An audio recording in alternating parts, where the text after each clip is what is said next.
Egg ইয়ল্ক খেলে নাকি cholesterol level বেড়ে যায় এবং হার্ট অ্যাটাক হয়ে যাওয়ার চান্সেসও বেশি হয়। তুমিও কি এই মিথসটাকে ফ্যাক্ট হিসাবে মনে করো? তাহলে চলো সায়েন্স কি বলছে সেটা একবার দেখে নিই। দেখো, বেশিরভাগ লোক এই কারণের জন্য বলে কারণ ইয়ল্কের মধ্যে ডায়েটরি কোলেস্ট্রল থাকে। মানে একটা ইয়ল্কে 186 mg ডায়েটরি কোলেস্ট্রল থাকে।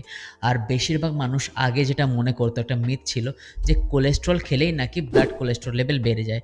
বাট সায়েন্স হিসাবে এটা সম্পূর্ণ একটা ভুল ধারণা। দেখো, কোলেস্ট্রল আসলে আমাদের বডিতে তখনই প্রবলেম ক্রিয়েট করবে যখন অলরেডি আমাদের বডিতে এলডিএল এর পার্সেন্টেজ বেড়ে থাকবে, মানে ব্যাড কোলেস্ট্রলের পার্সেন্টেজ বেড়ে থাকবে।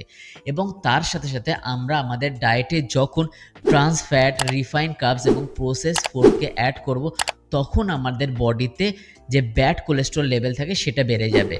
তাই সেই জায়গাতে কোলেস্ট্রল প্রবলেম ক্রিয়েট করে।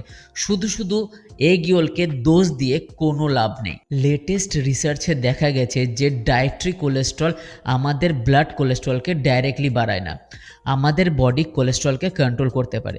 যদি কখনো আমরা বেশি কোলেস্ট্রল খেয়ে ফেলি তো আমাদের লিভার সেই কোলেস্ট্রলের প্রোডাকশনটাকে কমিয়ে দেয়। হার্ভার্ড এবং মায়ো ক্লিনিকের মতন ইনস্টিটিউটও বলছে যে moderate egg yolk consume is safe. Egg yolk তাদের কনজিউম কম করা দরকার যাদের ডায়াবেটিস আছে, যাদের হার্টে প্রবলেম আছে, যাদের এলডিএল বেড়ে রয়েছে তাদের। বাট নর্মাল মানুষদের জন্য এগ ইয়ল্ক কোনো রকম প্রবলেম ক্রিয়েট করে না। তো বিন্দাস হোল এগ খাও, কারণ হোল এগ একটা সুপার ফুড যার মধ্যে প্রোটিন পাচ্ছ, ভাইটামিন পাচ্ছ, মিনারেলস পাচ্ছ, তার সাথে পাচ্ছ হেলদি ফ্যাট।